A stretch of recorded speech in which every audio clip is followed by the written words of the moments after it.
Duel d'équipe en forme entre Liège et Heist. En première période, Liège domine, collectionne les corners, tente de faire sortir Heist pour créer des espaces, se créer de belles possibilités, notamment via Yannick Reuten qui décoche un tir enroulé des 20 mètres au quart d'heure de jeu. Cette belle frappe sera écartée du bout des doigts par Frey Van Arschoot, le portier adverse. Peu avant la pause, Jérémy Perbet place une tête un peu au-dessus du but sur un coup franc de Yannick Reuten. Malgré sa domination, Liège n'a pas trouvé l'ouverture. Le score à la pause est de 0-0. Je pense que si on avait été un peu plus lucide et appliqué en première mi-temps, le score aurait été tout autre. Malheureusement, ce n'est pas le cas. Au retour des vestiaires, Liège poursuit sa domination.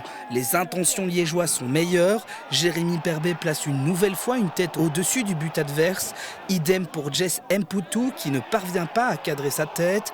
Heist met le nez à la fenêtre, mais la tentative de Mathieu Trounbeeks n'inquiète pas Kevin Debatty.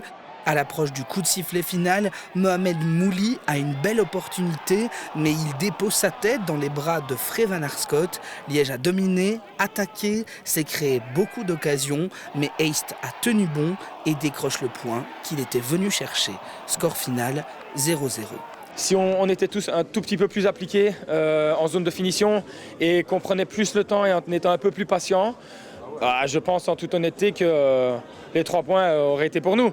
Les occasions, on les a, les occasions franches aussi, et quand ça veut pas rentrer, ça veut pas rentrer, donc c'est très frustrant. Heist aujourd'hui n'a pas une occasion, ils ont joué à 11 derrière, et voilà, c'est comme ça. Malgré une domination de tous les instants et une multitude d'occasions de but, Liège s'est cassé les dents sur le bloc solide de Heist, un accro qui n'a pas d'incidence majeure puisque Liège conserve sa place dans le top 3 de la Nationale 1. C'est bien, on était dans une bonne dynamique, on est toujours dans une bonne dynamique. C'est pas un match comme ça qui va nous arrêter évidemment, parce que le pire pour une équipe, pour un entraîneur, pour un staff, c'est de ne pas se créer d'occasion. Aujourd'hui, c'était pas du tout le cas, on a eu plein d'occasions, surtout qu'on n'en a pas donné une seule à l'adversaire.